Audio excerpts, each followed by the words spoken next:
Rĩrĩa witũ ĩtĩkĩra tũkũnyite ũgeni thĩinĩ wa thukuru ĩno ya Thabatũ, harĩa tũcemanagia kiumia kiumia gũthoma na gũthikĩrĩria kiugo kĩa Ngai. Na thĩinĩ wa mwaka ũyũ wa 2025 mweri wa Oktoba na Novemba na Dithemba, tũkoretwo tũgĩthoma ũhoro wĩgiĩ morutani ma wĩtĩkio kuma kũrĩ Joshua. Ĩno nĩ lesson ya 10 na kiugo kĩa lesson ĩno ya 10 nĩ Joshua ũrĩa wa ma. Joshua ũrĩa wa ma. Ĩyo nĩyo lesson ya tũrathoma tarĩki 29 mweri wa Novemba na nginya Dithemba tarĩki 5 mwaka wa 2025. Mũthomi wa lesson ĩno mũgambo ũrĩa tũraigua nĩ wa Esther Wanjikũ na mũtabarĩri nĩ Mũratha wa Mũgane.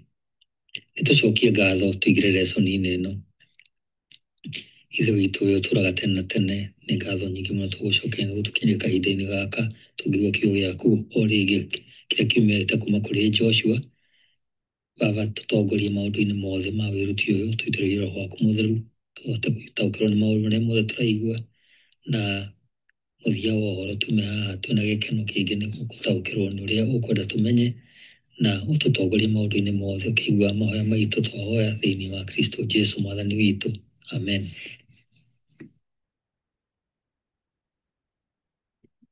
Wĩ mwega mũthikĩrĩria, ĩno nĩ lesson ya 10 mũthenya wa Thabatũ mweri wa 11 kana Novemba tarĩki 29 mwaka wa 2025. Kĩongo gĩa gĩthomo gĩa kiumia gĩkĩ nĩ Joshua ũrĩa wa ma. Joshua ũrĩa wa ma. Thoma nĩ ũndũ wa wĩruti wa kiumia gĩkĩ icigo ici: Akorinitho wa mbere 10 kuma mũhari wa mbere nginya wa 13, Mathayo 2 mũhari wa 15, Joshua 1 kuma mũhari wa mbere nginya wa 3, Atũmwo 3 kuma mũhari wa 22 nginya wa 26, Ahibirania 3 kuma mũhari wa 7 nginya Ahibirania 4 mũhari wa 11, na Akorinitho wa kerĩ 10 kuma mũhari wa 3 nginya wa 5. Nĩtũgũthiĩ tũgĩthomaga icigo ici o tũgĩthiaga na mbere na lesson ĩno. Gĩcigo gĩa kũnyitana mũtwe tũgũthoma Akorinitho wa mbere 10 mũhari wa 11. Ugaga atĩrĩrĩ: maũndũ macio mekĩkire kũrĩ o marĩ cionereria na makĩandĩkwo marĩ ma gũtũkania ithuĩ tũkinyĩrĩirwo nĩ kũhingio kwa mahinda. Mũthikĩrĩria, ibuku-inĩ rĩa Joshua nĩ harĩ ũndũ wonanagia atĩ ũtũũro wa mwene rũgano nĩ wonanagĩrĩria makĩria yaguo kũrĩ ũma ũrĩa ũkoragwo ũrĩ mũnene makĩria ya mũndũ we mwene. Nĩtuonaga ũndũ ũyũ Bibilia-inĩ yothe, ta bũrũri-inĩ wa Kanani, rũũri rwa kĩĩrĩgĩrĩro gitũ kĩa mĩndĩ na mĩndĩ thĩinĩ wa thĩ njerũ. Na ona igongona rĩa handũ harĩa haamũre rĩa gũkũ thĩ nĩrĩonanagia ũma mũnene makĩria. Ibuku rĩa Ahibirania 9 mũhari wa 11 ugaga atĩrĩrĩ: no Kristo okire arĩ mũthĩnjĩri Ngai ũrĩa mũnene wa maũndũ mega marĩa marĩ kuo rĩu. Nĩagereire hema-inĩ nene na nginyanĩru ĩrĩa ĩtathondeketwo na moko ma andũ. Naguo ũguo nĩ kuuga ti ya mũũmbĩre wa thĩ ĩno. No kĩũria gĩkĩ nĩ kĩyumĩragia: nĩ na njĩra ĩrĩkũ Joshua onanagĩrĩria kũhinga kwa rũciũ? Tũngĩmenyana ma atĩa atĩ ũtaũku ũyũ wa ibuku rĩrĩ nĩ mwega? Nĩ maũndũ marĩkũ ma Bibilia makoragwo na hinya igũrũ rĩa kũhũthĩrwo kwa ibuku rĩa Joshua kuonania ũma wa kĩrĩkanĩro kĩerũ na wa maũndũ ma matukũ ma mũico? Kiumia gĩkĩ tũkũrora maũndũ marĩa matongoragia gũtaũrwo kwa Bibilia igũrũ rĩa marũũri. Nĩtũgũthuthuria ũrĩa Bibilia yo nyene ĩkoragwo na cionereria cia ũtaũri wa marũũri, na ũrĩa ũtũũro wa Joshua wonanagĩrĩria wĩra wa Mesia, na ũkarongoreria marũũri marĩa mahingĩtio nĩ kanitha, hamwe na kũhingio-inĩ kwa maũndũ ma history ya andũ. Ĩno nĩ lesson ya 10 mũthenya wa Jumapili mweri wa 11 kana Novemba tarĩki 30 mwaka wa 2025. Kĩongo gĩa gĩthomo kĩa Jumapili ĩno nĩ ũtaũri wa marũũri ma mĩhiano wa Bibilia. Ũtaũri wa marũũri ma mĩhiano wa Bibilia. Tũgũthoma maandĩko maya marĩa maragia ũhoro wa mĩhiano na makageria gũtarĩria ũtaũri wa Bibilia wa marũũri na mĩhiano nĩkĩ. Aroma 5 mũhari wa 14, Akorinitho wa mbere 10 kuma mũhari wa mbere nginya wa 13, Ahibirania 8 mũhari wa 5 na Ahibirania 9 mũhari wa 23. Tũkwambĩrĩria na Aroma 5:14 ugaga atĩrĩrĩ: ona kũrĩ ũguo-rĩ, kuma hĩndĩ ya Adamu o nginya hĩndĩ ya Musa, gĩkuũ nĩkĩo gĩatũire gĩthamakagĩra andũ, ona arĩa matehĩtie na ũndũ wa kwagarara watho ta ũrĩa Adamu ekĩte, arĩ we mũhano wa ũrĩa warĩ wa gũka thutha. Rĩu nĩ tũthome Akorinitho wa mbere 10 kuma mũhari wa mbere nginya wa 13, no haha tũkwamba gũkinyia wa 7. Riugaga atĩrĩrĩ: na rĩrĩ, ariũ na aarĩ a ithe witũ, ndikwenda mũkorwo mũtoĩ ũndũ ũyũ, atĩ maithe maitũ ma tene othe matongoragio nĩ itu, na atĩ othe nĩ maringire iria.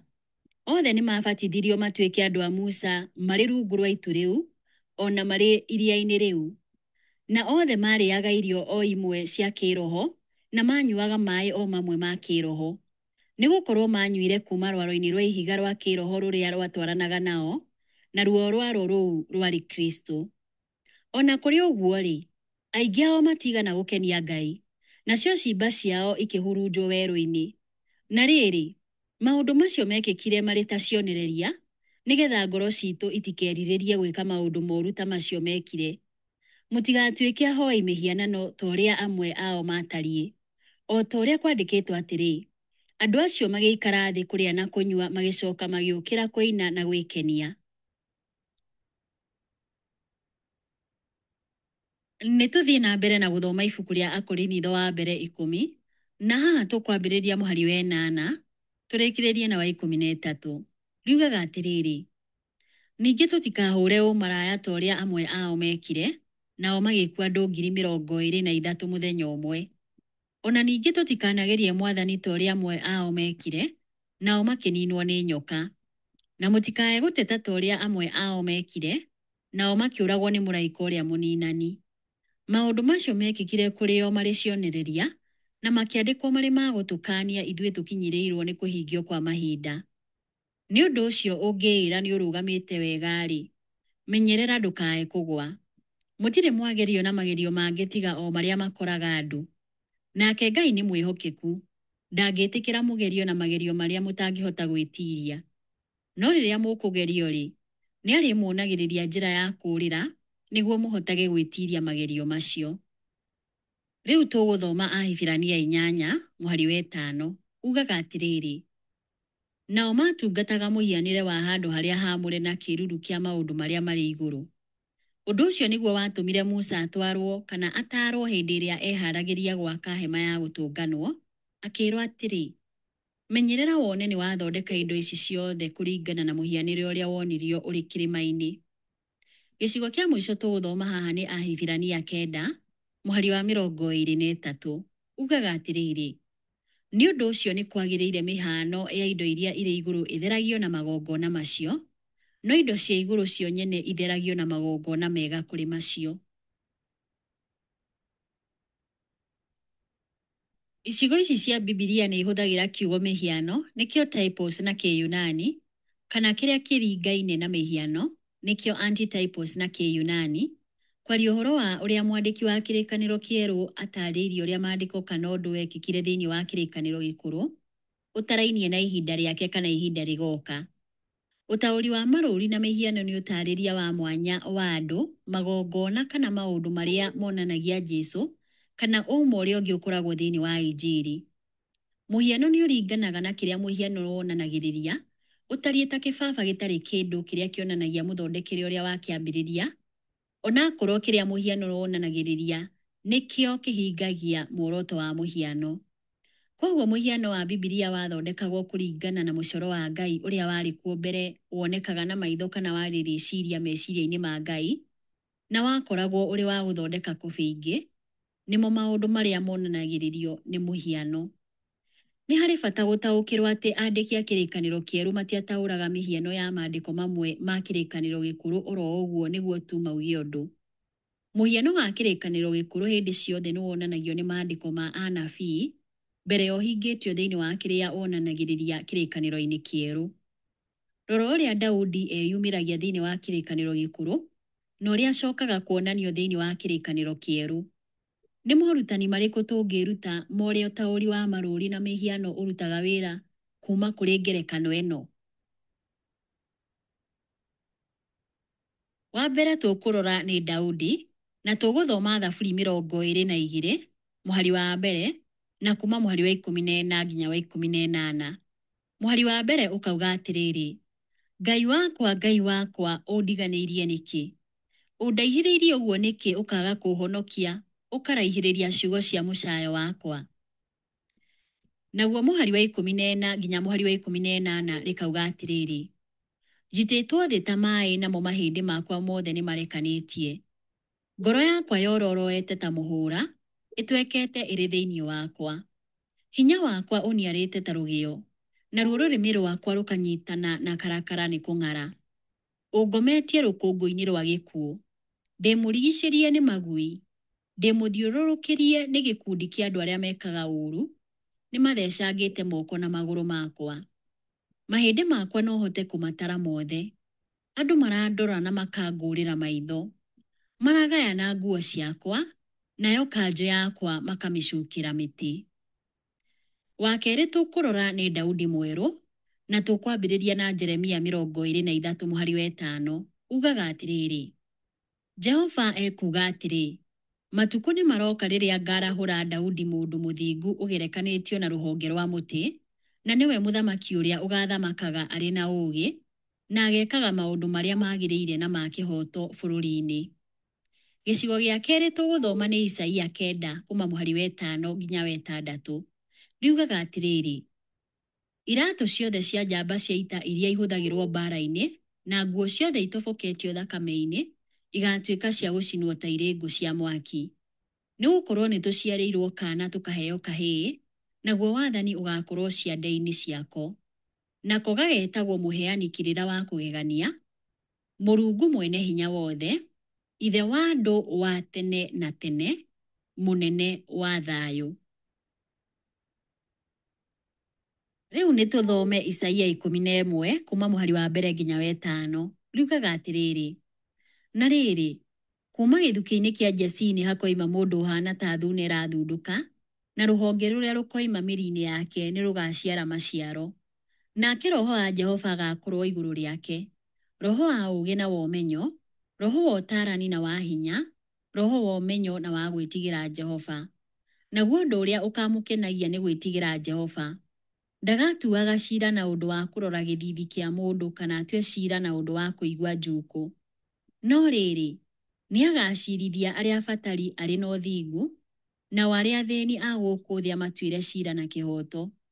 Nĩ akahũra thĩ na rũthanju rwa kanua gake, na orage andũ arĩa aaganu na mĩhũmũ ya mĩromo yake. Ũthingu nĩguo ũgatuĩka mũcibi wake, naguo wĩhokeku ũtuĩke mwĩhotoro wake wa njohero. Wa gatatũ tũkũrora nĩ Daudi ũrĩa wonanirio nĩ mũhiano. Na tũgũthoma Johana 19 mũhari wa 24 ũrĩa ugaga atĩrĩrĩ: Nacio ikĩĩrana atĩrĩ, nĩ tũtigei kũmĩtarũra, rekei tũmĩcukĩre mĩtĩ, nĩguo tũmenye ũrĩa ũgũthiĩ nayo. Gwekĩkire ũguo nĩguo maandĩko mahinge marĩa moigĩte atĩrĩ, magayanire nguo ciakwa na magĩcukĩra kanjũ yakwa mĩtĩ. Ũguo nĩguo thigari ciekire.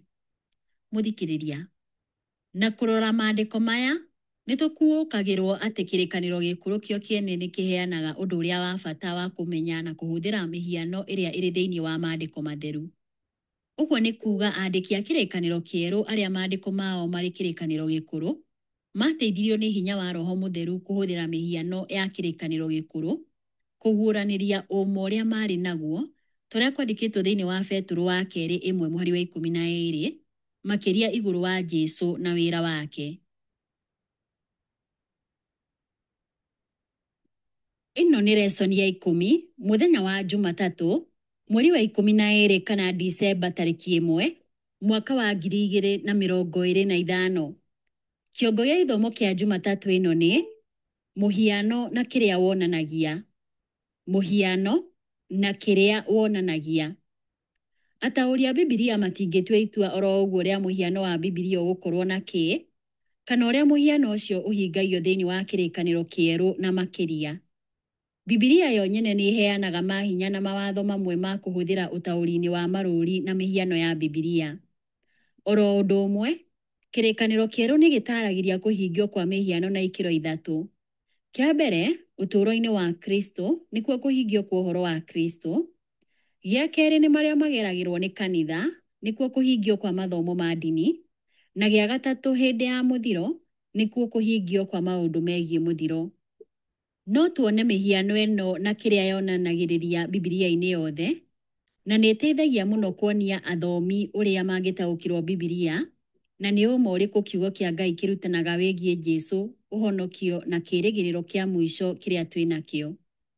Rora mĩhiano ĩno ya kĩrĩkanĩro gĩkũrũ: Isiraeli, thama na handũ harĩa haamũre. Nĩ atĩa o mũhiano ũhingĩtio ikĩro-inĩ ici ithatũ: ũhoro wa Kristo, ũhoro wa mathomo ma ndini na maũndũ megiĩ mũthiro. Tũkwambĩrĩria na Isiraeli, tũmĩrore na gĩkĩro kĩa ũhoro wa Kristo na gũthoma Mathayo 2:15. Ugaga atĩrĩrĩ: makĩũria atĩrĩ, ũrĩa ũciarĩtwo arĩ mũthamaki wa Ayahudi-rĩ, arĩ ha? Nĩtuonire njata yake mwena wa irathĩro na nĩtũkĩte kũmũhoya. Gĩkĩro kĩa igĩrĩ tũkũrora Isiraeli nakĩo nĩ ũhoro wa mathomo ma ndini. Tũgũthoma Agalatia 6:16. Ugaga atĩrĩrĩ: thayũ na kũiguĩrwo tha kũrogĩa na andũ arĩa marũmagĩrĩra wathani ũyũ, o hamwe na andũ a Isiraeli arĩa Ngai. Nakĩo gĩkĩro gĩa ithatũ tũkũrora Isiraeli nakĩo nĩ maũndũ megiĩ mũthiro.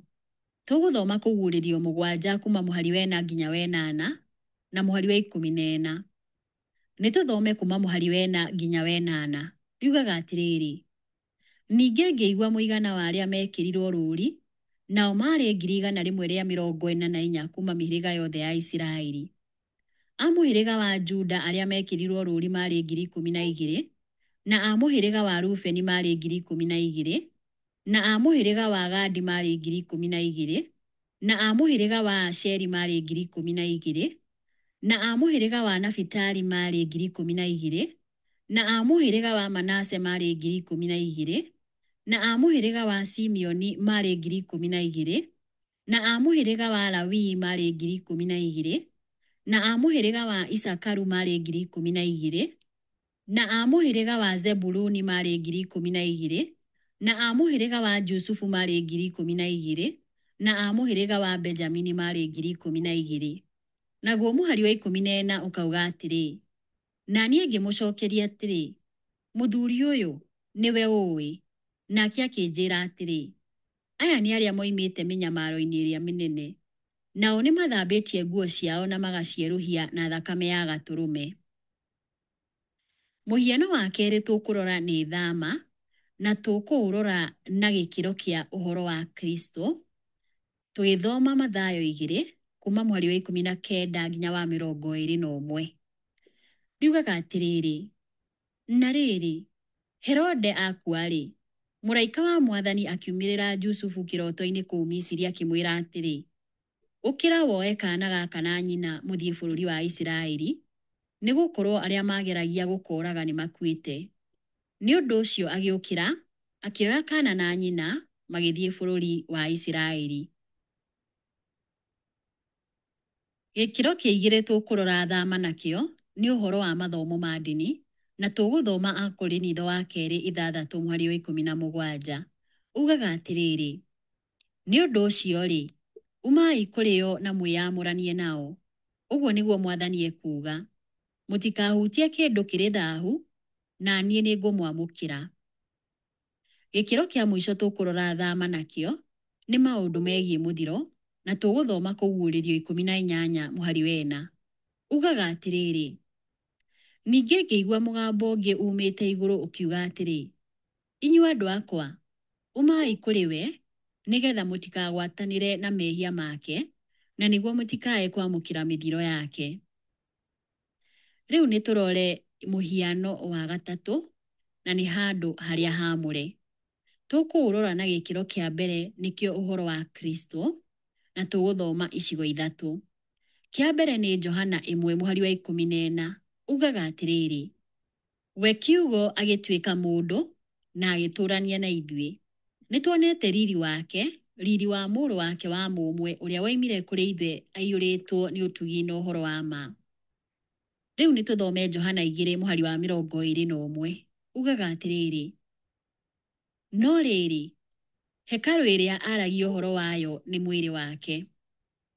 Gĩcigo kĩa mũico tũgũthoma haha nĩ Mathayo 26 mũhari wa 61 ugaga atĩrĩrĩ, makiuga atĩrĩ, mũndũ ũyũ nĩoigire atĩrĩ, no hote gũtharia hekalu ya Ngai na ndĩmĩake rĩngĩ na mĩthenya 3.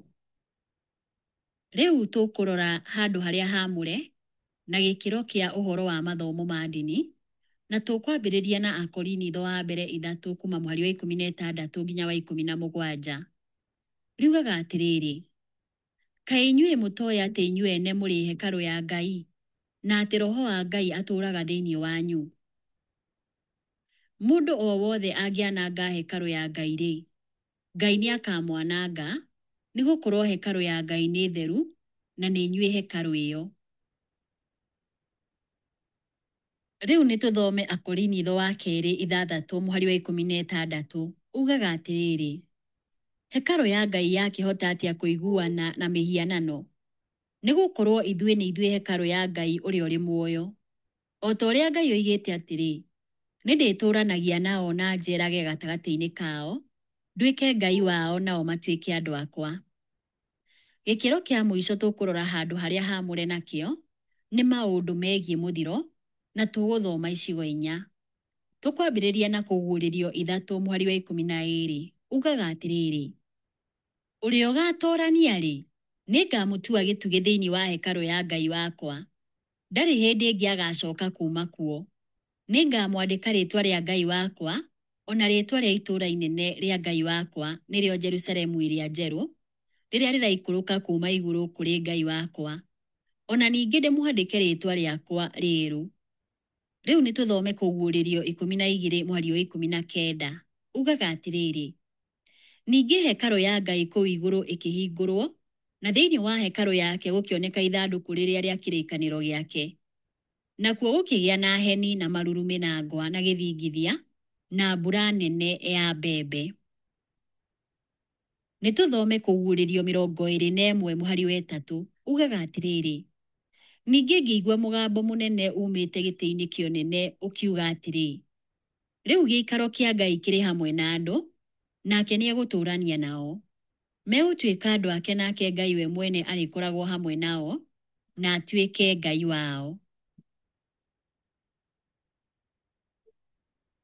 Nĩ tũthome ibuku rĩa Kũguũrĩrio 21 mũhari wa 22 ugaga atĩrĩrĩ, na gũtirĩ hekalu ndonire kũu itũũra-inĩ rĩu inene, tondũ Mwathani Ngai mwene hinya wothe na Gatũrũme nĩyo hekalu yakuo. Tondũ maandĩko matheru nĩ ma mwandĩki ũmwe, icigo itiganĩte cia maandĩko nĩ itwaranaga. Mathomo mothe megiĩ Bibilia nĩ matwaranaga. Ũtaũri wa icigo kĩũmbe nĩ ũtwaranaga na ũrĩa wothe maandĩko matheru marutanaga igũrũ rĩa ũndũ mũna. Ciugo ici ciandĩkĩtwo thĩinĩ wa ibuku rĩa Handbook of Seventh Day Adventist Theology, karatathi ka 65. Mũthikĩrĩria, wĩkaga atĩa rĩrĩa rĩmwe ũremagwo nĩ gũtaũkĩrwo nĩ ũrĩa maandĩko mamwe marauga? Ĩno nĩ lesson ya 10 mũthenya wa Jumaine, mweri wa 12 kana Disemba tarĩki 2 mwaka wa 2025. Kĩongo gĩa gĩthomo kĩa Jumaine ĩno nĩ Joshua mũhiano. Joshua arĩ mũhiano. Kũringana na ũtaũri wa marũũri na mĩhiano ya Bibilia-rĩ, bata wa maũndũ maingĩ mahanaine gatagatĩ ka mĩtũũrĩre ya Musa na Joshua nĩ kĩĩ? Tũkũrora icigo ici. Thama 3 mũhari wa mbere na wa 2, Joshua 1 kuma mũhari wa mbere nginya wa 3, Ndari 13 mũhari wa mbere na wa 2, Joshua 2 mũhari wa mbere, Thama 3 mũhari wa 5, na Joshua 5 mũhari wa 15. Tũkwambĩrĩria na Thama 3 mũhari wa mbere na wa 2. Yugaga atĩrĩrĩ, na rĩrĩ, Musa nĩ kũrĩithia arĩithagia rũũru rwa mbũri rwa mũthoni-we Jethero, mũthĩnjĩri Ngai wa Midiani, nake agĩtongoria rũũru rũu rwa mbũri mwena ũrĩa ũngĩ wa werũ kũraya ma, na agĩkinya Horebu kĩrĩma-inĩ kĩa Ngai. Arĩ kũu-rĩ, akiumĩrĩrwo nĩ mũraika wa Jehova arĩ nĩnĩmbĩ-inĩ cia mwaki ikiuma kĩhinga-inĩ.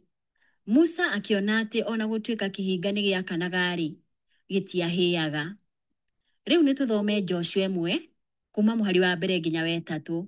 Riugaga atĩrĩrĩ: Na rĩrĩ, thutha wa gĩkuũ kĩa Musa ndungata ya Ngai, Jehova akĩra Joshua mũrũ wa Nuni ũrĩa watungatagĩra Musa atĩrĩ: Musa ndungata yakwa nĩ akuĩte. Na rĩrĩ, we na andũ aya othe mwĩharĩriei kũringa rũũĩ rwa Jorodani mũtonye bũrũri ũrĩa ngũmũhe, o ũcio ngũhe andũ a Isiraeli. Na rĩrĩ, handũ hothe harĩa mũgakinya na makinya manyu nĩ ngamũhe, o ta ũrĩa nderire Musa. Rĩu tũgũthoma Joshua 2 mũhari wa mbere. Ugaga atĩrĩrĩ: Nake Joshua mũrũ wa Nuni agĩtũma thigani erĩ kuma Shitimu na hitho, akĩmera atĩrĩ: Thiĩi mũbare bũrũri ũcio na makĩria Jeriko. Nĩ ũndũ ũcio magĩthiĩ, magĩtonya nyũmba ya mũmaraya wetagwo Rahabu, magĩikara kuo. Nĩ tũthome ibuku rĩa Ndari 13 kuma mũhari wa mbere nginya wa 2. Riugaga atĩrĩrĩ: Nake Jehova akĩra Musa atĩrĩ: Tũma arũme amwe mathiĩ magathigane bũrũri wa Kaanani ũrĩa ngũhe andũ a Isiraeli. Tũma mũtongoria ũmwe wao kuma o mũhĩrĩga wa maithe mao. Rĩu nĩ tũthome Thama 3 mũhari wa 5. Ugaga atĩrĩrĩ: Nake Ngai akĩmwĩra atĩrĩ: Ndũgakuhĩrĩrie haha, ruta iratũ ciaku magũrũ, nĩ gũkorwo handũ hau ũrũgamĩte nĩ hatheru. Gĩcigo kĩa mũico tũgũthoma nĩ Joshua 5 mũhari wa 15. Ugaga atĩrĩrĩ: Nake mũnene ũcio wa mbũtũ ya ita rĩa Jehova agĩcokia atĩrĩ: Amba ũrute iratũ ciaku magũrũ, nĩ gũkorwo handũ hau ũrũgamĩte nĩ haamũre. Nake Joshua agĩka o ta ũguo. Mũthikĩrĩria, o ta ũrĩa tuonire kiumia kĩa mbere, Joshua nĩ onanagio ahana Musa mwerũ ũrĩa ũtũũro-inĩ wa rũciaro rwa kerĩ ũcokeraga makinya marĩa ma bata mũno ma Thama kuma Misiri. O ta Musa, nĩ amũragwo na gũcemania we mwene na Ngai. Ũtongoria-inĩ wa erĩ, ngumo ya Isiraeli nĩ irehaga guoya kũrĩ mabũrũri mangĩ. Musa nĩ atongoririe a Isiraeli makĩringa Iria Itune, nake Joshua akĩmatongoria makĩringa Jorodani na njĩra ya kĩama. Atongoria erĩ nĩ maririkanagio bata wa irua na bata wa Bathaka. Mana mambagĩrĩria kũgwa hĩndĩ ya Musa, na ũndũ ũyũ ũthiraga na Joshua. Othe erĩ nĩ mathagwo marute iratũ. Kuoywo kwa moko ma erĩ nĩ kuonanagia ũhotani wa Isiraeli. Musa nĩ aheanaga mĩerekera ya kũgaya bũrũri na kũheanwo kwa matũũra ma kũũrĩra. Joshua nĩ ahingirie mĩerekera ĩno. Aya erĩ nĩ maragia ciugo cia mũico kũrĩ rũrĩrĩ rũrũ na makerũhĩria andũ kĩrĩkanĩro marigĩrĩrio-inĩ ma wĩra wao. Tũgũthoma icigo ici. Gũcokerithia Maathani 18 kuma mũhari wa 15 nginya wa 19. Gũcokerithia Maathani 34 kuma mũhari wa 10 nginya wa 12. Johana 1 mũhari wa 21. Atũmwo 3 kuma mũhari wa 22 nginya wa 26. Na atũmwo 7 mũhari wa 37. Tũcokie kĩũria gĩkĩ. Nũũ ũhingagia ũrathi wa Musa igũrũ wa mũnabii take? Joshua aiganagĩra mbica-inĩ ĩno atĩa? Tũkwambĩrĩria na gũcokerithia Maathani 18 kuma mũhari wa 15 nginya wa 19. Riugaga atĩrĩrĩ: Jehova Ngai wanyu nĩ akamũtũmĩra mũnabii o ta niĩ kuma harĩ ariũ a thoguo.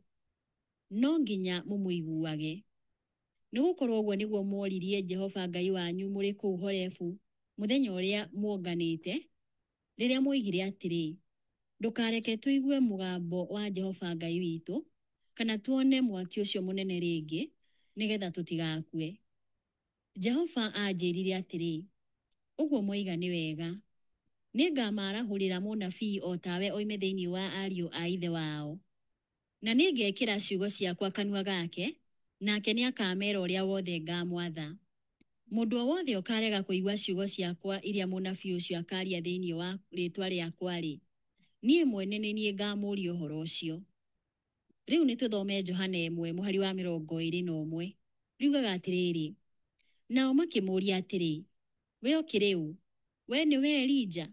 Nake akĩmacokeria atĩrĩ: Aca ti niĩ. Ningĩ makĩmũũria atĩrĩ: Nĩwe mũnabii ũrĩa?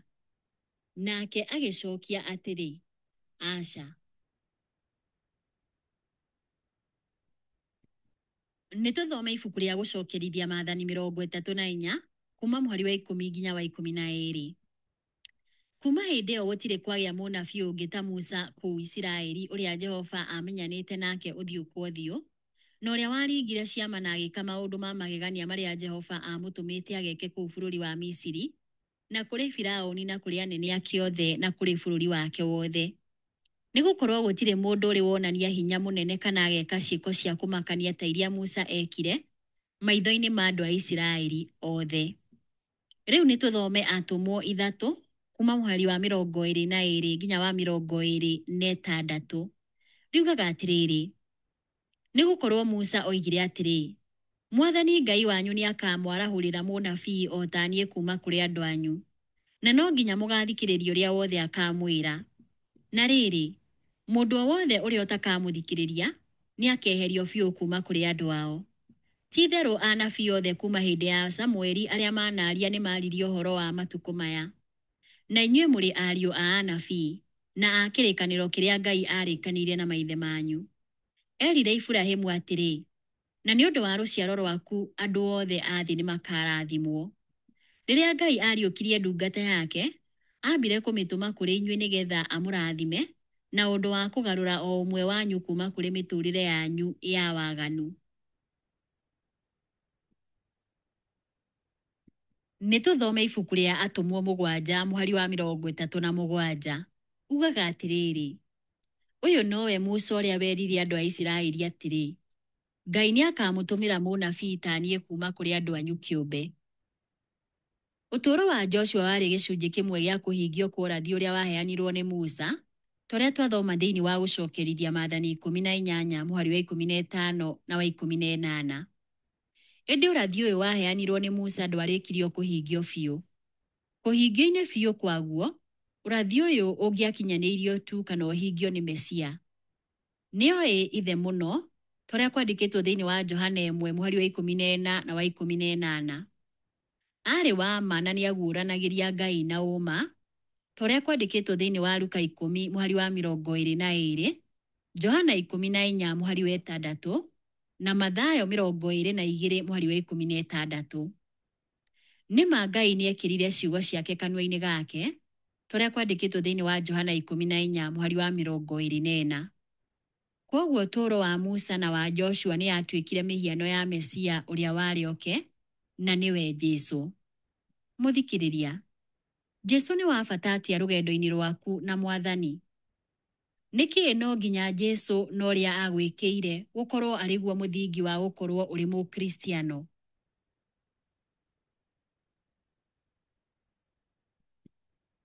Ĩno nĩ lesson ya 10 mũthenya wa Jumatano mweri wa 12 kana Disemba tarĩki 3 mwaka wa 2025. Kĩongo gĩa gĩthomo kĩa Jumatano ĩno nĩ Joshua wa ma ũrĩa wonanirio nĩ mũhiano. Joshua wa ma ũrĩa wonanirio nĩ mũhiano. Rũgano rwa Joshua no nginya rũrorwo kũgerera ũtaũri wa marũri na mĩhiano. Mbara iria ciatongoririo nĩ Joshua nĩ maũndũ manene thĩinĩ wa history na ikoragwo irĩ gĩcunjĩ kĩa bata kĩa history ya Isiraeli. Muoroto wa mbara ici nĩ gũtwara andũ bũrũri wa kĩĩranĩro kũrĩa marĩ makenere igai rĩrĩa mahetwo na thayũ na mathondeke rũrĩrĩ rwerũ kũringana na maũndũ marĩa maheanĩtwo nĩ watho wa Ngai. Thutha ũcio andĩki a kĩrĩkanĩro gĩkũrũ ta Isaia nĩ monanagia wĩra wa Mesia onaguo wĩna kũgaya kwa igai rĩrĩa rĩ maganjo, torĩa andĩkĩte thĩinĩ wa Isaia 49 mũhari wa 8, makĩhũthĩra ciugo iria cihũthagĩrwo kaingĩ ibuku-inĩ rĩa Joshua. O torĩa wĩra wa Joshua warĩ kũgaĩra Aisiraeli bũrũri, noguo Mesia ũrĩa wonanagio ta Joshua mwerũ aheanaga igai rĩa kĩroho kũrĩ Isiraeli njerũ. Tũgũthoma Ahibirania 3 kuma mũhari wa 7 nginya Ahibirania 4 mũhari wa 11, tũcokie kĩũria gĩkĩ. Nĩ atĩa kĩrĩkanĩro kĩerũ gĩkĩraga mũkonde atĩ Joshua kana Musa mwerũ we mwene nĩ mũhiano wa Jesũ Kristo? Nĩtũthome Ahibirania 3 na haha tũkwambĩrĩria mũhari wa 7 tũkinyie wa 10. Riugaga atĩrĩrĩ, nĩ ũndũ rĩ, O ta ũrĩa Roho Mũtheru oigaga atĩrĩ, ũmũthĩ mũngĩigua mũgambo wake mũtikomie ngoro cianyu ta hĩndĩ ĩrĩa mwanemeire, andũ makĩngeria marĩ kũu werũ-inĩ, kũrĩa maithe manyu mangeririe na makĩndora, na makĩona ciĩko ciakwa ihinda rĩa mĩaka 40. Nĩkĩo ndarakarĩire rũciaro rũu ngĩkiuga atĩrĩ, ngoro cia andũ aya itururaga hĩndĩ ciothe, na matirĩ mamenya njĩra ciakwa.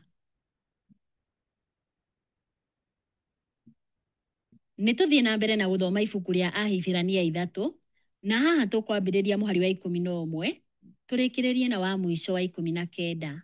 Riugaga atĩrĩrĩ, nĩ ũndũ ũcio ngĩhĩta na mwĩhĩtwa ndakarĩte ngiuga atĩrĩ, matirĩ hĩndĩ magatonya kĩhurũko-inĩ gĩakwa. Ariũ na aarĩ a Ithe witũ, mwĩmenyererei hatikagĩe o na ũmwe wanyu ũrĩ na ngoro ĩhagia na ĩtetĩkagia, ĩrĩa ĩgarũrũkaga ĩgatigana na Ngai ũrĩa ũrĩ muoyo.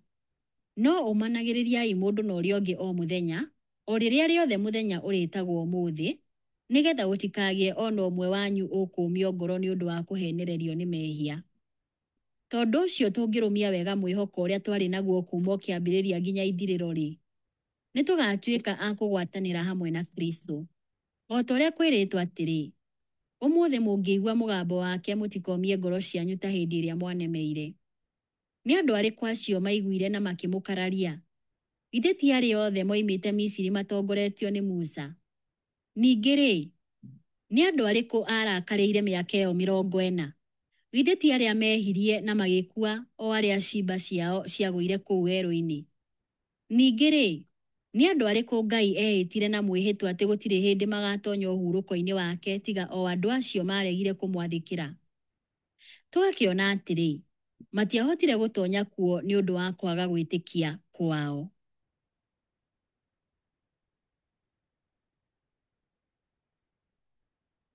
Nĩtũthiĩ na mbere na gũthoma ibuku rĩa Ahibirania, na tũgũthoma Ahibirania 4 kuma mũhari wa mbere nginya wa 11, no haha tũkwamba ũkinya wa 7.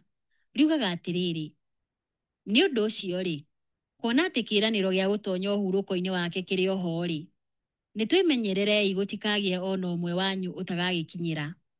Nĩgũkorwo o na ithuĩ nĩtũhunjĩirie ũhoro ũyũ mwega o tao, no ũhoro ũrĩa maiguire ndũigana kũmaguna, tondũ arĩa maũiguire matiawamũkĩrire na wĩtĩkio.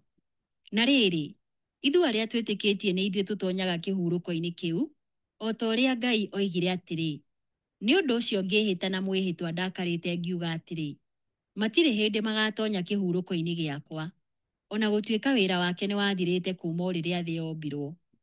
Nĩgũkorwo nĩ harĩ handũ hana arĩtie ũhoro wa mũthenya wa 7 akoiga atĩrĩ, nake Ngai akĩhurũka mũthenya wa 7, agĩtigana na wĩra wake wothe.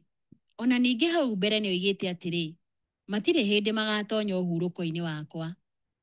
Nĩtũkuona atĩ nĩ kũrĩ amwe matigaire gũtonya kĩhurũko-inĩ kĩu kĩeranĩirwo, nĩgũkorwo arĩa mahunjĩirio ũhoro ũrĩa mwega mbere matiatonyire tondũ nĩmagire gwathĩka. Nĩ ũndũ ũcio o rĩngĩ Ngai akĩamũra mũthenya mũna, akĩwĩta ũmũthĩ thutha wa matukũ maingĩ gũthira rĩrĩa aririe na kanua ka Daudi ta ũrĩa aigĩte hau mbere atĩrĩ, ũmũthĩ mũngĩigua mũgambo wakwa, mũtikomie ngoro cianyu.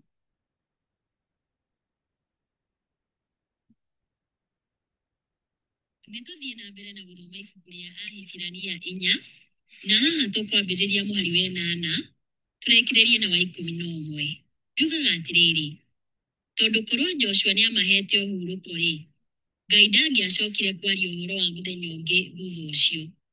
Tondũ ũcio nĩgũtigaire thabatũ ya kũhurũka ya andũ a Ngai, nĩgũkorwo mũndũ o wothe ũrĩa ũtonyaga kĩhurũko-inĩ kĩa Ngai onake nĩahurũkaga agatigana na wĩra wake, o ta ũrĩa Ngai ahurũkire agĩtigana na wĩra wake.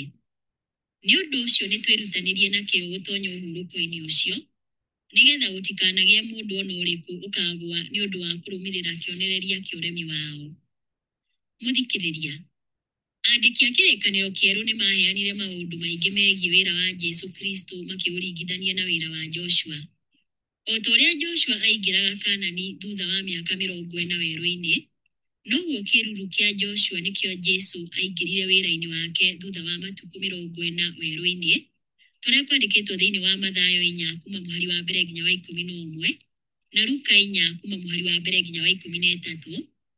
Na wĩra wake wa matu-inĩ thutha wa matukũ 40 werũ-inĩ wa gũkũ thĩ, torĩa kwandĩkĩtwo thĩinĩ wa Atũmwo 1 mũhari wa 3 na kuma mũhari wa 9 nginya wa 11 na Ahibirania 1 mũhari wa 2.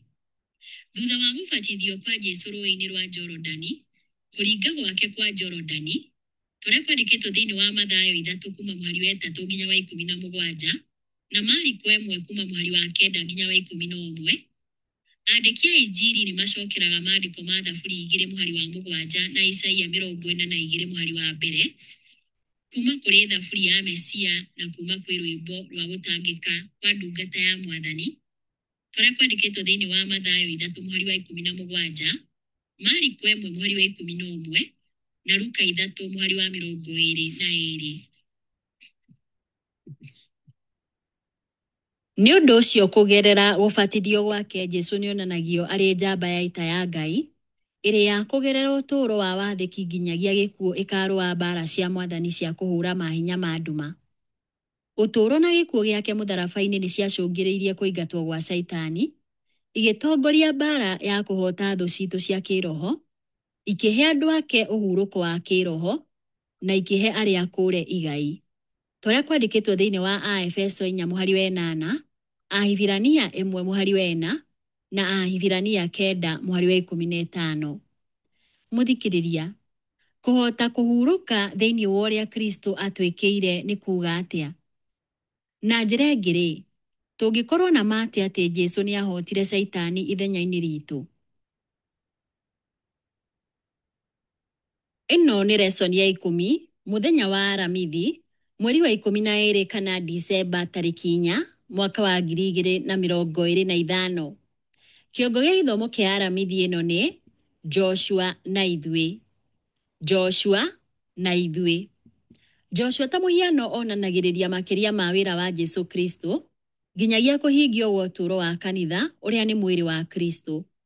Nĩ na njĩra ĩrĩkũ mbara iria ciarũirwo nĩ Isiraeli rungu rwa Joshua cionanagĩrĩria mĩtangĩko ya kĩroho ya kanitha? Cikoragwo na ũtiganu ũrĩkũ? Tũkũrora icigo ici: Timotheo wa mbere 1 mũhari wa 18, Timotheo wa kerĩ 4 mũhari wa 7, Aefeso 6 kuma mũhari wa 10 nginya wa 12, Akorinitho wa kerĩ 10 kuma mũhari wa 3 nginya wa 5 na Atũmwo 20 mũhari wa 32. Tũkwambĩrĩria na Timotheo wa mbere 1 mũhari wa 18, ugaga atĩrĩrĩ: We Timotheo mũrũ wakwa, ndĩrakũhe ũtaaro ũyũ kũringana na mohoro marĩa marathĩtwo hĩndĩ ĩmwe ũhoro-inĩ waku, nĩgetha wamarũmĩrĩra ũhotage kũrũa mbara wega. Narĩo ibuku rĩa Timotheo wa kerĩ 4 mũhari wa 7 ũkauga atĩrĩ: Nĩ ndũĩte mbara ĩrĩa njega, narĩo ihenya rĩakwa rĩgakinya mũthia, ona nĩ ndũrĩte menyereire wĩtĩkio wakwa. Rĩu nĩ tũthome Aefeso 6 kuma mũhari wa 10 nginya wa 12. Riugaga atĩrĩrĩ: Ũhoro wa kũrigĩrĩria ngũmwĩra atĩrĩ, gĩagai na hinya thĩinĩ wa Mwathani mũkĩhotithagio nĩ ũhoti wake mũnene. Mwĩohe indo ciothe cia Ngai cia mbara nĩguo mũhote gwĩtiria mawara ma mũcukani. Nĩ gũkorwo kũgiana gwitũ ti gwa kũgiana na arĩa marĩ na mwĩrĩ na thakame, no tũgianaga na aathani na mothamaki na mahinya ma gũkũ thĩ ĩno ĩrĩ nduma, ona mbũtũ cia maroho moru marĩ kũrĩa igũrũ.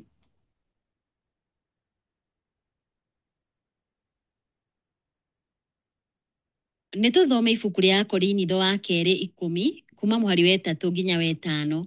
Riugaga atĩrĩrĩ: Nĩ gũkorwo ona gũtuĩka tũtũũraga thĩ ĩno tũtirũaga mbara ta ũrĩa andũ a thĩ marũaga. Matharaita marĩa tũrũaga namo ti ma thĩ ĩno, no nĩ marĩa marĩ na hinya wa Ngai wa kũmomora ciĩgitĩro cia hinya. Nĩ tũmomoraga ngarari na ũndũ o wothe wa mwĩtũgĩrio wa ngoro ũrĩa ũngĩgirĩrĩria ũhoro wa kũmenya Ngai, na tũgataha meciria o mothe nĩguo matuĩke mĩgwate ya gwathĩkagĩra Kristo. Gĩcigo kĩa mũico tũgũthoma nĩ Atũmwo 20 mũhari wa 32. Riugaga atĩrĩrĩ: Na rĩu ngũmũneana kũrĩ Ngai ona kũrĩ ũhoro wa wega wake, ũrĩa ũngĩhota kũmwaka wega mũrũme na mũgĩe na igai hamwe na andũ arĩa othe matheretio. Mũthikĩrĩria, andĩki a kĩrĩkanĩro kĩerũ nĩ maroraga kũhingio kwa ũhoro wa ndini, nĩyo kanitha, gwa ũtaũri wa marũũri na mĩhiano ya Joshua.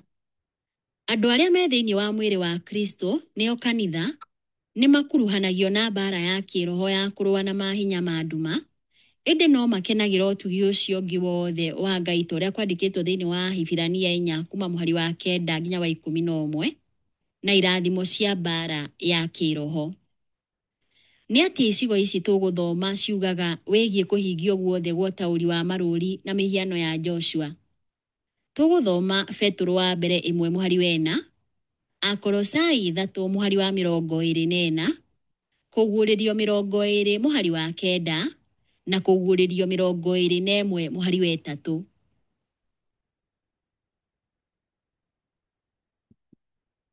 Nĩ tũthome ibuku rĩa Petro wa mbere 1 mũhari wa 4. Riugaga atĩrĩrĩ: atũciarire nĩguo tũgĩe na igai rĩrĩa rĩtangĩbutha kana rĩthũke kana rĩhwerereke rĩrĩa mũigĩirwo kũu igũrũ. Na rĩo ibuku rĩa Akolosai 3 mũhari wa 24 ũkauga atĩrĩ: mũkĩmenyaga atĩ nĩ mũkamũkĩra igai kuma kũrĩ Mwathani rĩrĩ kĩheo kĩanyu. Nĩ Mwathani Kristo mũtungatagĩra. Rĩu nĩ tũthome Kũguũrĩrio 20 mũhari wa 9 ugaga atĩrĩrĩ: nao magĩtuĩkanĩria wariĩ wa thĩ, makĩrigicĩria kambĩ ya andũ a Ngai ona itũũra rĩu inene endete. No mwaki nĩ woimire igũrũ ũkĩmanina. Gĩcigo kĩa mũico tũgũthoma nĩ Kũguũrĩrio 21 mũhari wa 3 ugaga atĩrĩ: ningĩ ngĩigua mũgambo mũnene umĩte gĩtĩ-inĩ kĩa ũnene ũkiuga atĩrĩ: rĩu gĩikaro kĩa Ngai kĩrĩ hamwe na andũ, nake nĩ egũtũũrania nao. Megũtuĩka andũ ake, nake Ngai we mwene arĩkoragwo hamwe nao na atuĩke Ngai wao. Mũthikĩrĩria, kũhingio kwa mũico na gũkinyanĩru gwa ũtaũri wa marũũri na mĩhiano ya Joshua nĩ gũgakinyanĩrio hĩndĩ ya gũka gwa kerĩ kwa Jesũ Kristo, ũhoro wĩgiĩ mũthiro. Ũtũũro wa Joshua nĩ wonanagia mũhianĩre wa Ngai mũno, ũũ atĩ maũndũ mamwe ma ũtũũro wake marĩ ma mũhianĩre wa ũrathi ũrĩa wonanagia ciĩko na mũhianĩre wa Mesia. Kũrĩ ithuĩ ũmũthĩ Mesia nĩ arĩkĩtie gũka. Wĩra wake ndũbataraga mĩhiano, no tũhetwo gĩtĩo gĩa kuonania mũhianĩre wake, riri ũrĩa Kristo eriragĩria kũgayana na arũmĩrĩri ake, tũrĩa kwandĩkĩtwo thĩinĩ wa Johana 17 mũhari wa 22, na no ũtuĩke witũ na njĩra ya gwĩcũrania igũrũ rĩa mũhianĩre wa Kristo, tũrĩa kwandĩkĩtwo thĩinĩ wa Korinitho wa 2:3 mũhari wa 18. O ũrĩa tũrathiĩ na mbere kũrongoreria Jesũ, noguo tũthiaga na mbere kuonania ũthaka wa mũhianĩre wake. Ũndũ ũyũ nĩ wa mũthingi-inĩ wa ũrĩa rũgendo rwitũ na Kristo rwa o mũthenya rwagĩrĩirwo nĩ gũtũtwarĩrĩria. Gĩkĩ nĩkĩo gĩtũmi ihinda rĩa gũthoma kiugo o mũthenya rĩkoragwo rĩ rĩa bata mũno. Na nĩkĩo twagĩrĩirwo nĩ kũhũthĩra ihinda tũkĩrongoreria ũtũũro na mũhianĩre na morutani ma Jesũ. Na kũgerera kũrongoreria, nĩma nĩ tũgarũragwo. Mũthikĩrĩria, Joshua ũrĩa warĩ mũhiano nĩ oririe Aisiraeli atĩrĩ: mũgũikara nginya rĩ mũgĩgatonya bũrũri ũrĩa Mwathani Ngai wa maithe manyu amũhete mũwĩgwatĩre ũtuĩke wanyu? Orĩtio thĩinĩ wa Joshua 18 mũhari wa 3. Nĩ atĩa Jesũ ũrĩa wonanĩrĩirio nĩ Joshua angĩũria kĩũria gĩkĩ ũmũthĩ?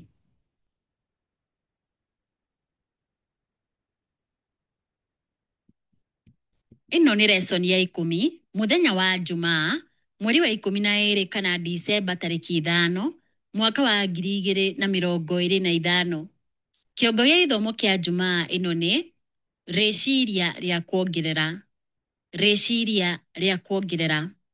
Ellen G. White andĩkĩte atĩrĩrĩ: wĩra wa Kristo ndwataũkagwo nĩ andũ a ihinda rĩake. Mĩtugo ya ũndũire, thimo na ciĩko cia andũ nĩ ciamahithire mathomo marĩa Ngai atanyaga kũmathomithia.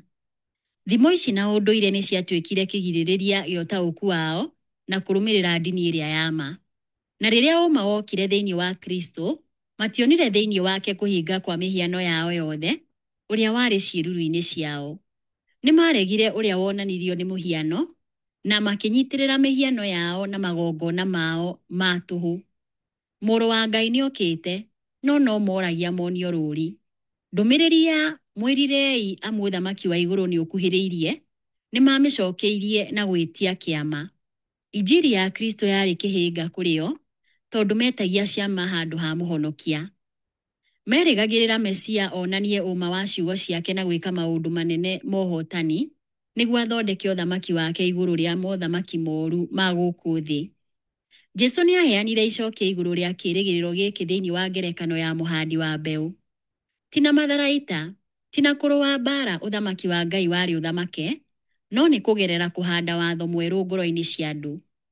Ellen G. White andĩkĩte o ibuku-inĩ rĩa Christ's Object Lessons, tũratathi twa 34 na 35. Ningĩ nĩ andĩkĩte atĩrĩrĩ, kanitha nĩ ũrabatara Kalebu na Joshua aingĩ ehokeku, arĩa meharĩirie gwĩtĩkĩra ũtũũro wa tene na tene na gwĩka ũndũ mũhũthũ ũrĩa Ngai endaga wa gwathĩka. Makanitha maitũ nĩ marabatara aruti a wĩra. Thĩ nĩyo mũgũnda witũ. Ahunjia nĩ marabatarwo thĩinĩ wa matũũra manene na icagi-inĩ iria ciohetwo nĩ ũhoi wa Ngai ingĩ, gũkĩra ahoi Ngai ingĩ a irathĩro, arĩa matarĩ mona ũtheri wa ũma. Roho wa ma wa kũhunjia ũrĩa wambararagia wĩra ũyũ nĩ umĩte kanitha-inĩ. Ngoro ciao itirahenia rĩngĩ na wendo wa mĩoyo na rĩrirĩria rĩa kũmatwara guoko-inĩ gwa Kristo. Tũrenda aruti wĩra matarĩ na itherũ. Kaĩ gũtarĩ andũ megwĩtĩka ikaya rĩrĩa rĩambataga igũrũ kuma kũndũ guothe rĩa ũka ũtũteithie. Ellen G. White andĩkĩte o ibuku-inĩ rĩa Testimonies for the Church, karatathi ka 156.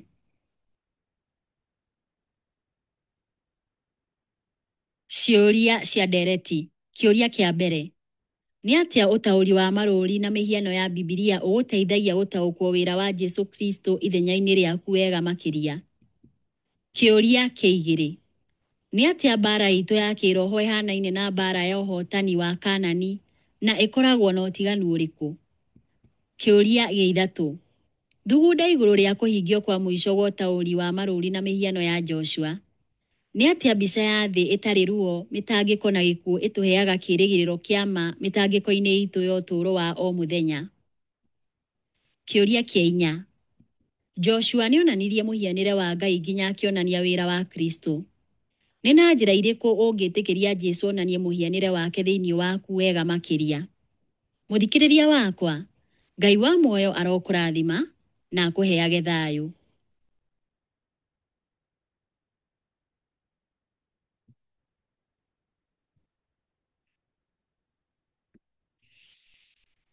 Mũthikĩrĩria, lesson ya 10 yathirĩra hau. Lesson ĩrĩa ĩrũmĩrĩire nĩ lesson ya 11, na kiugo kĩa lesson ya 11 nĩ gũtũũra bũrũri-inĩ. Gũtũũra bũrũri-inĩ. Ĩyo nĩyo lesson ĩrĩa tũrathoma December 5 nginya 12 mwaka wa 2025. Rathimwo na Ngai agwĩke wega mahinda-inĩ mothe. Thengiũ Mwathani mwega nĩ gũkorwo na ithuĩ thĩinĩ wa wĩruti ũyũ wa lesson ya 10. Na tũkĩingĩra lesson ya 11, tũtongorie maũndũ-inĩ mothe. Kiumia gĩkĩ nakĩo tũhote gũtaũkĩrwo nĩ marĩa mothe tũkwĩruta na maũndũ-inĩ mothe. Ngũmũnogoci gũcokerera hawa mũthingu twahoya thĩinĩ wa Kristo Jesũ Mwathani witũ. Amen.